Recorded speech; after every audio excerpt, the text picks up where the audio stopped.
There are just about 3 weeks remaining until Build Divide's first booster set launches in Japan, and this week we have an assortment of cards for each color to go through, plus something a little extra from the game's first TV ad. First up is On-Site Equipment Repairs, a cost 3 quick timing command for blue that gives any unit 4,000 power for the turn. Being that it is quick timing, you can play this on the opponent's turn, preventing them from killing one of your units with a power decreasing effect or attack that would otherwise get them sent straight to the cemetery.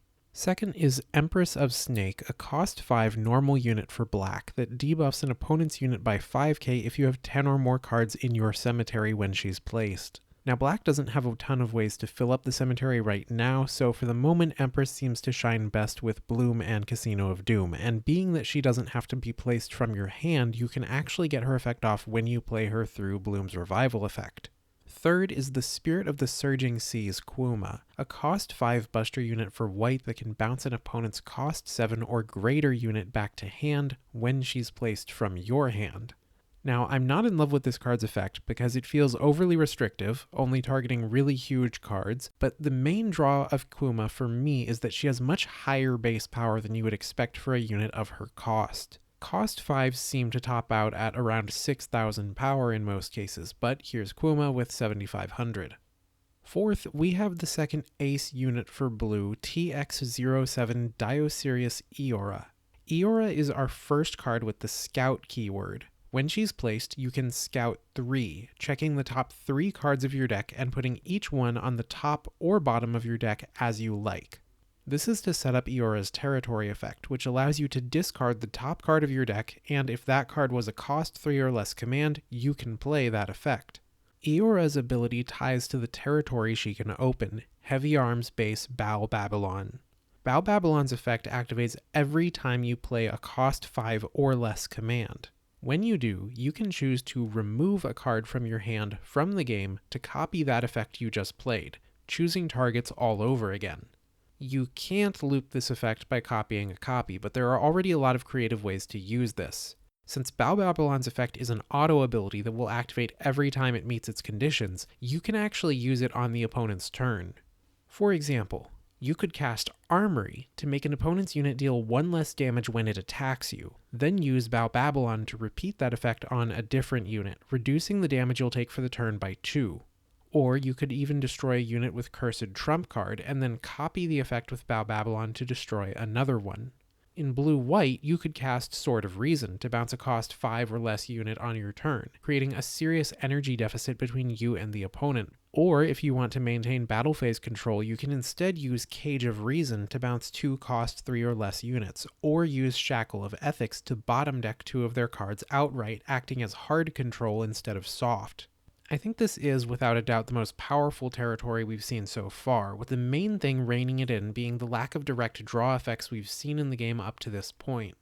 Balbabylon requires you to remove a card in hand from play each time you use it, and being able to pay that cost consistently is the biggest reason you can't spam it all the time. You're going to need to know when to use it well.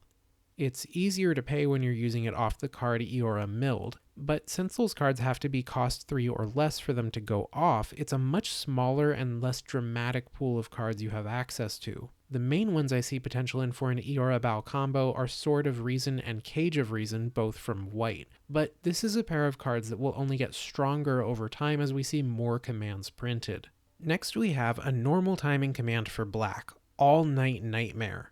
This card summons a unit from either player's cemetery under your control, then removes it from play at the next end phase, though its cost has to be less than or equal to your total energy zone at the time you cast it. Being that you can only use it on your turn, and that the unit goes away at the end, this is intended to be a strictly offensive card, though it can also be used in more creative ways.